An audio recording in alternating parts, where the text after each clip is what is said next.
আকাশবাণী কলকাতা, স্থানীয় সংবাদ পড়ছি সুদীপ বসু। প্রথমে বিশেষ বিশেষ খবর।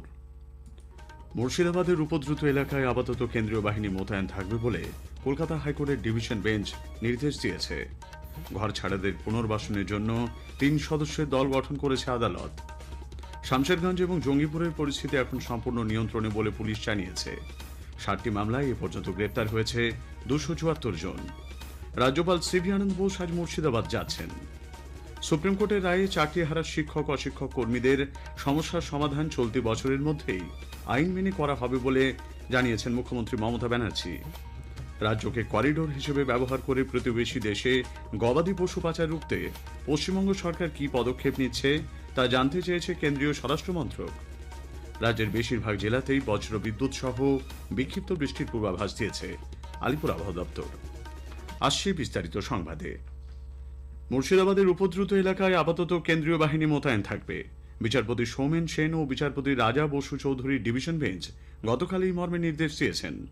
তবে শুভেন্দু অধিকারী সহ অন্যান্যরা এনআইএ তদন্তের যে আর্জি জানিয়েছিলেন সেই আবেদন খারিজ করেছে শীর্ষ আদালত। তবে কেন্দ্রীয় সরকার চাইলে স্বতঃস্ফূর্তভাবে পরিস্থিতি খতিয়ে দেখে এনআইএ তদন্তের নির্দেশ দিতে পারে বলে নির্দেশে উল্লেখ করা হয়েছে। পাশাপাশি ঘর ছাড়াদের ঘরে ফেরানো এবং তাদের পুনর্বাসনের বিষয়টি বিবেচনা করতে 3 সদস্যের একটি দল গঠন করেছে আদালত। জাতীয় মানবাধিকার কমিশন ও রাজ্য মানবাধিকার কমিশনের একজন করে সদস্য এবং রাজ্য লিগ্যাল এইড সার্ভিসের একজন সদস্য ওই দলে থাকবেন। তারা আক্রান্তদের অভিযোগগুলি শুনবেন। দায়ের হওয়া এফআইআরগুলি খতিয়ে দেখার পাশাপাশি এলাকা ঘুরে আগামী 15 মে তাঁরা আদালতের কাছে রিপোর্ট জমা দেবেন। রাজ্যকে এই দলের সদস্যদের সম্পূর্ণ সহযোগিতা করতে নির্দেশ দিয়েছে আদালত। আইনজীবী প্রিয়াঙ্কা টিবরেওয়াল মালদায় গিয়ে আক্রান্তদের সঙ্গে সাক্ষাৎ করে কথা বলতে পারবেন বলে জানিয়েছে আদালত। অন্যদিকে বিরোধী দলনেতা শুভেন্দু অধিকারী ধুলিয়ান যাওয়ার যে অনুমতি চেয়েছিলেন সে বিষয়ে আগামী সোমবার শুনানি হবে। ওয়াকফ আন্দোলনের জেরে অশান্ত মুর্শিদাবাদের শামশেরগঞ্জ ও জঙ্গিপুরের পরিস্থিতি এখন সম্পূর্ণ নিয়ন্ত্রণে বলে পুলিশ জানিয়েছে। রাজ্য পুলিশের এডিজি দক্ষিণবঙ্গ সুপ্রতিম সরকার গতকাল ভবানী ভবনে এক সাংবাদিক বৈঠকে বলেন, জঙ্গিপুরে গত 96 ঘন্টায় নতুন করে কোনো অশান্তির ঘটনা ঘটেনি।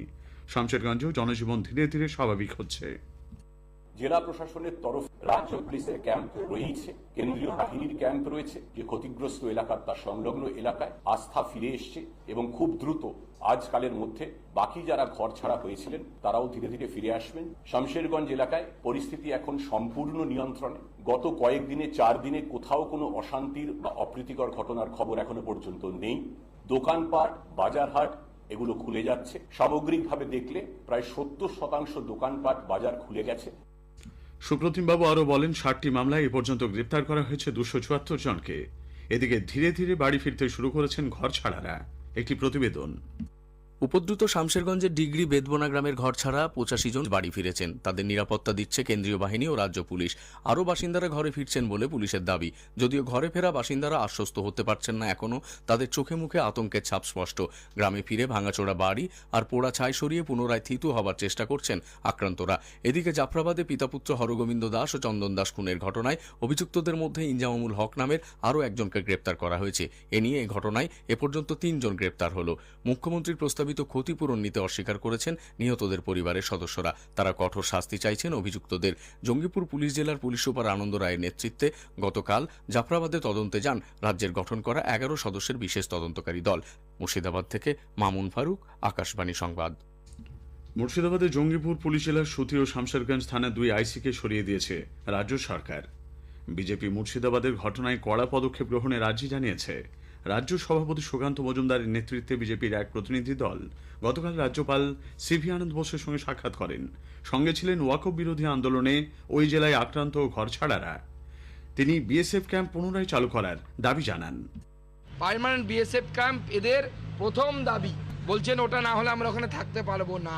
প্রতিনিয়ত এদেরকে হিন্দু মহিলা হয়ে টোনটিনের সম্মুখীন হতে হয়। প্রতিনিয়ত এদেরকে ধর্মান্তকরণের কথা শুনতে হয় যে আপনারা কনভার্ট হয়ে যান। এইটা চলতে পারে না। রাজ্যপাল সিভি আনন্দ বোস ঘর ছাড়াদের পাশে আসেন বলে আশ্বাস দিয়ে বলেন, এ বিষয়ে তিনি বিস্তারিত খোঁজ খবর নেবেন। তিনি মুর্শিদাবাদে আক্রান্তদের পাশে দাঁড়াতে যাবেন বলেও রাজ্যপাল জানিয়েছেন। Victims of Murshidabad, particularly women, they came and met me They had a lot of tales of woe to narrate, which was certainly very heart-rending.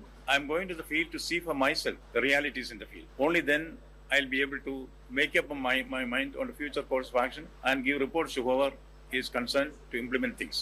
I will certainly visit Murshidabad, but which are the occasions I have to decide for myself. এর আগে মুখ্যমন্ত্রী মমতা ব্যানার্জি নতুন করে উত্তেজনা ছড়াতে পারে এই আশঙ্কায় রাজ্যপালকে এখনই মুর্শিদাবাদে হিংসা কবলিত এলাকায় না যাওয়ার আবেদন জানান। রাজ্যে আইন শৃঙ্খলা পরিস্থিতি ক্রমাগত ভেঙে পড়া এবং হিন্দুদের ওপর অত্যাচারের প্রতিবাদে বিজেপি যুব মোর্চার মিছিলে অনুমতি দিয়েছে কলকাতা হাইকোর্ট। বিচারপতি তীর্থঙ্কর ঘোষ গতকাল এই নির্দেশ দেন। নেতাজি ভবন থেকে আশুতোষ মেমোরিয়াল হল পর্যন্ত মিছিল করা যাবে। আগামীকাল বিকেল 5টা থেকে 8টা পর্যন্ত করা যাবে মিছিল ও পথসভা। সুপ্রিম কোর্টের রায়ে চাকরিহারা শিক্ষক শিক্ষিকা শিক্ষাকর্মীদের সমস্যার সমাধান চলতি বছরের মধ্যেই আইন মেনে করা হবে বলে রাজ্য সরকার জানিয়েছে। মুখ্যমন্ত্রী মমতা ব্যানার্জি গতকাল নবান্নে রাজ্য সরকারের আবেদন মেনে সুপ্রিম কোর্ট চাকরিহারা শিক্ষক শিক্ষিকাদের আগামী ডিসেম্বর মাস পর্যন্ত কাজ চালিয়ে যাওয়ার সম্মতি দেওয়ায় সন্তোষ প্রকাশ করেন। যখন কোনো প্রবলেম সমাধান করবার জন্য সময় নিতে হয়, তাড়াহুড়ো করে কারো কথায় প্ররোচনায় পা দেওয়ার প্রয়োজন নেই। আইনের প্রতি ভরসা রাখুন, বিশ্বাস রাখুন, সরকারের প্রতি বিশ্বাস রাখুন, ভরসা রাখুন। সুপ্রিম কোর্টের রায় ইতিবাচক বলে জানিয়েছেন রাজ্যের শিক্ষামন্ত্রী ব্রাত্য বসু।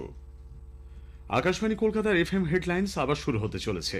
নিয়মিত সংবাদ বুলেটিনের পাশাপাশি আগামী রবিবার 20 এপ্রিল থেকে চালু হচ্ছে ঘন্টায় ঘন্টায় হেডলাইন্স। শোনা যাবে সকাল 7টা থেকে রাত 9টা পর্যন্ত আকাশবাণী কলকাতার এফএম রেনবো প্রচার তরঙ্গে।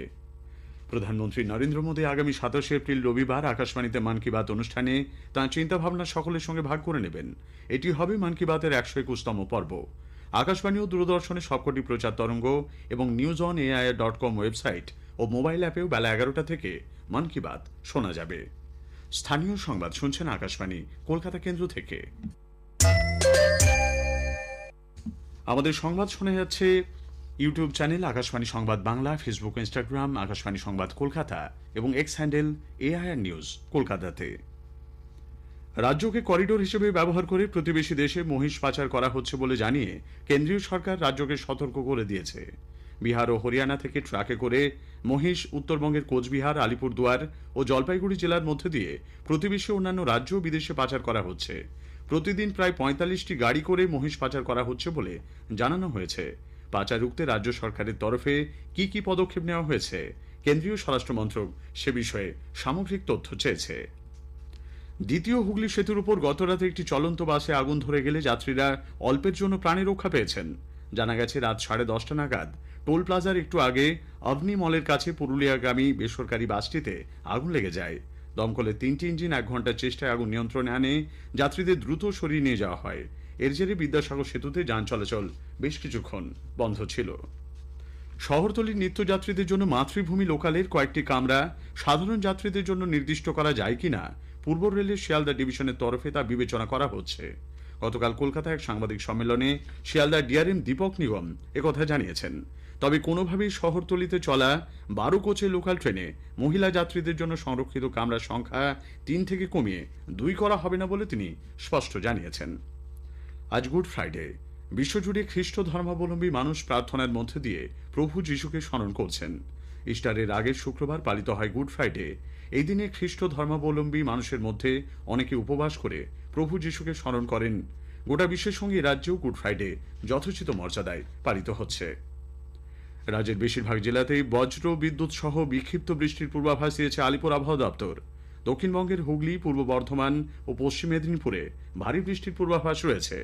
ঘন্টায় 50 থেকে 60 কিলোমিটার বেগে ঝোড়ো হাওয়া বয়ে যেতে পারে ঝাড়গ্রাম, দক্ষিণ 24 পরগনা, পূর্ব বর্ধমান, হুগলি, হাওড়া ও 2 মেদিনীপুরে। হিমালয় সন্নিহিত জেলাগুলির পাশাপাশি মালদা ও 2 দিনাজপুরেও বজ্রবিদ্যুৎ সহ ঝড় বৃষ্টির পূর্বাভাস রয়েছে। এদিকে গতকালও রাজ্যের বিভিন্ন প্রান্তে ঝড় বৃষ্টির কারণে বেশ কিছুটা নেমেছে তাপমাত্রা। আজ সকালে কলকাতায় সর্বনিম্ন তাপমাত্রা রেকর্ড করা হয় 20.9 ডিগ্রি সেলসিয়াস, যা স্বাভাবিকের চেয়ে 5.2 ডিগ্রি কম। সর্বোচ্চ তাপমাত্রা 33 ডিগ্রির আশেপাশে থাকার সম্ভাবনা। শেষ করার আগে স্থানীয় সংবাদের বিশেষ কিছু অংশ আরও একবার। মুর্শিদাবাদের উপদ্রুত এলাকায় আপাতত কেন্দ্রীয় বাহিনী মোতায়েন থাকবে বলে কলকাতা হাইকোর্টের ডিভিশন বেঞ্চ নির্দেশ দিয়েছে। শামশেরগঞ্জ এবং জঙ্গিপুরের পরিস্থিতি এখন সম্পূর্ণ নিয়ন্ত্রণে বলে পুলিশ জানিয়েছে। রাজ্যপাল সিভি আনন্দ বোস আজ মুর্শিদাবাদ যাচ্ছেন। রাজ্যকে করিডোর হিসেবে ব্যবহার করে প্রতিবেশী দেশে গবাদি পশু পাচার রুখতে পশ্চিমবঙ্গ সরকার কি পদক্ষেপ নিচ্ছে তা জানতে চেয়েছে কেন্দ্রীয় স্বরাষ্ট্র মন্ত্রক। স্থানীয় সংবাদ শেষ হলো।